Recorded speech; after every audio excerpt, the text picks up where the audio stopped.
চাইলে কিলার হওয়া যায়, তুফান হওয়া যায় না, তুফান হয়ে জন্ম নিতে হয়। ইন্ট্রোডিউসিং গালিব বিন গনি ওরফে তুফান।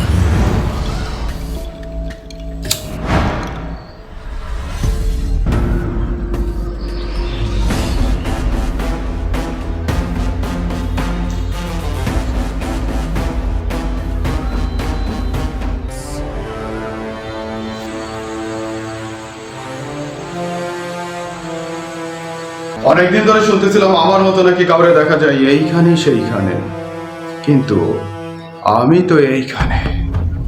তাহলে ওইখানে কে? কোনো চর, শত্রু, নাকি ভ্রম, টেনশন, কনফিউশন? সূচনা আমাকে বলল আমার মতো নাকি একজনকে দেখা গেছে, অভিনেতা। কিন্তু আমার সিনেমায় আমার চরিত্রে যে অভিনয় করবে তাকে যদি দর্শক আগেই দেখে ফেলে তাহলে তো সিনেমাই ফ্লপ। সিনেমা নায়ক, বাট এই ঝাপসাটাকে দিয়ে হবে না। ওই আরে বিদায় কর। শুধু তুফানের মতো চেহারা থাকলেই তুফান হওয়া যায় না। তুফান হতে অ্যাটিটিউড লাগে, চোখের দৃষ্টি লাগে, অ্যাকশন স্পিড সব লাগে। এ আব্বা, দুবাই ফোন করো, সার্জারি করে তুফান বানিয়ে নিয়ে এসো, তারপর এই সিনেমা শুটিং শুরু হবে।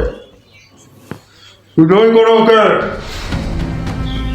আমি পারবো ভাই, আমাকে কেউ কোনো চান্স দেয় না, আমাকে সবাই খালি বাদ দিয়ে দেয়। আমাকে একটা সুযোগ দেন, আমি অনেক ভালো অ্যাক্টিং করবো ভাই। কতদিন? আমাকে 2 মাস সময় দেন, আমি আপনার মতো হয়ে দেখাবো। ডান।